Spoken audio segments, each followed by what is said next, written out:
Listen. Listen closely. Do you hear it? The scraping of a pen on brittle paper, the faint, wet sound of something drawing itself into existence from the void. That is the sound of a story wishing to be told, like a shadow pulling itself from a darkened corner. Step closer into the chill, and heed my words. Here lies a tale, a thread pulled from the tapestry of unspoken horrors. It began, as so many do, with an inheritance, a legacy not of fortune, but of dread.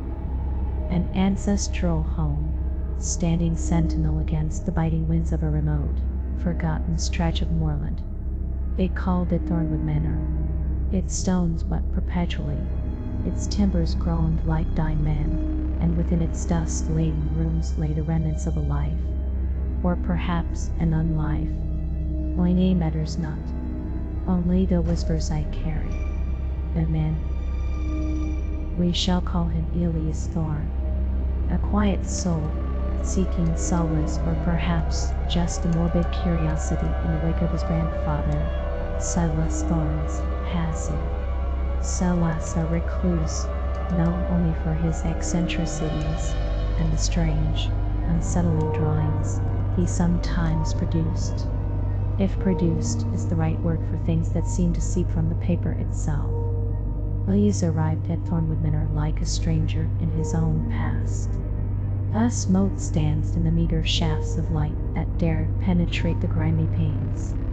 The air was thick with the scent of decayed old paper and something else, something metallic, faintly sweet, and utterly wrong. He began the grim task of sorting, of cataloging a life that had become an ossuary of peculiar objects. Old books bound in human-like skin, peculiar, carved wooden figures, and then, nestled amongst a pile of desiccated sketchbooks, he found it. Not a treasure chest, but a small, stoppered glass bottle. Inside, a liquid thicker than any ink he had ever seen. It was a deep, viscous crimson black, shimmering with an internal, disturbing light. It didn't look like ink. It looked like congealed shadow, or perhaps dried blood given liquid life in. There was a label, faded and peeling, scrawled in Silas's shaky hand. The scrivener's blood. A morbid joke, perhaps. But Elias, drawn by an impulse he could name, uncorked the bottle. The scent that wafted out was cloying, earthy, and carried that same wrong metallic tang. Against his better judgment, he dipped an old quill found nearby into the dark fluid. As the quill touched the paper, a tremor ran up his arm. And then, the first vision. It wasn't on the paper. It was in his mind. A flicker, like an old fan reel skipping frames. Shapes coalescing from darkness, not drawn by his hand, but appearing at the point of the quill. Horrific forms, figures writhing in unseen pain, landscapes dripping with shadow eyes. So many eyes, staring blankly from impossible angles. He snatched the quill away, heart hammering against his ribs like a trapped bird. The shapes faded from the paper, leaving only a dark, oily stain. Disturbed, yet morbidly fascinated, Elias continued his search, now specifically for anything related to the scrivener's blood. He found it weeks later, tucked away in a hidden compartment beneath a loose floorboard in Silas's study. A journal, thick, leather-bound, its pages filled with his grandfather's increasingly frantic script. The journal chronicled Silas's descent.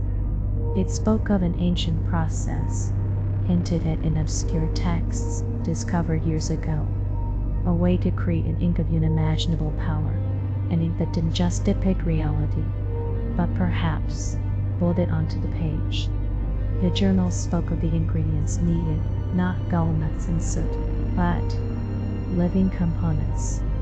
Fresh blood, collected at midnight, crushed bone marrow, pulverized teeth, and eyes, human eyes, still glistening with the last moments of sight. Ilias' blood ran cold. He read on, his breath catching in his throat. Silas' initial entries were excited, charting his experiments, his first disturbing visions. But then the tone shifted. Fear crept in. He wrote of the ink's demands. It wasn't enough to make a single batch. The ink, it consumed itself. It needed to be fed with more ingredients. And finding fresh sources became difficult. The journal became a litany of a man trapped. Silas wrote of the ink whispering to him, guiding his hand not just on paper, but towards himself, towards his own body. The later entries were almost illegible, stained with dark, viscous fingerprints that mirrored the ink in the bottle. He wrote of the agony, the necessity, the ink's insatiable hunger. He wrote of bone fragments ground to dust, of teeth wrenched from their sockets, of the difficulty of gathering certain foods when one was alone. The final entry was a scrawl, barely decipherable. It sees, it wants the sight. Final offering. Ilias dropped the journal as if it were burning him. The horrifying truth settled upon him, heavy and suffocating. His grandfather hadn't just found the ink, he had created it, and in doing so, had become its slave, its living martyr. The grotesque drawings, the reclusive life, the eventual, unexplained illness that had claimed Silas. It all clipped into a terrifying, gruesome picture. He looked at the small bottle of the scrivener's blood sitting on the desk. It seemed darker now, pulsing with that internal light. And as he stared, he felt it. A faint pull, a subtle whisper in the back of his mind. A suggestion. A need. The ink was hungry. And Ilias Thorn, the inheritor of Thornwood Manor and its grim secrets, now possessed the only source of its sustenance. The whispers grew louder, slithering through his thoughts. Heed us. They promised visions beyond imagining, power to conjure reality itself onto the page. All it required was a little sacrifice, a little ingredient. He looked at his hands. He looked at the bottle.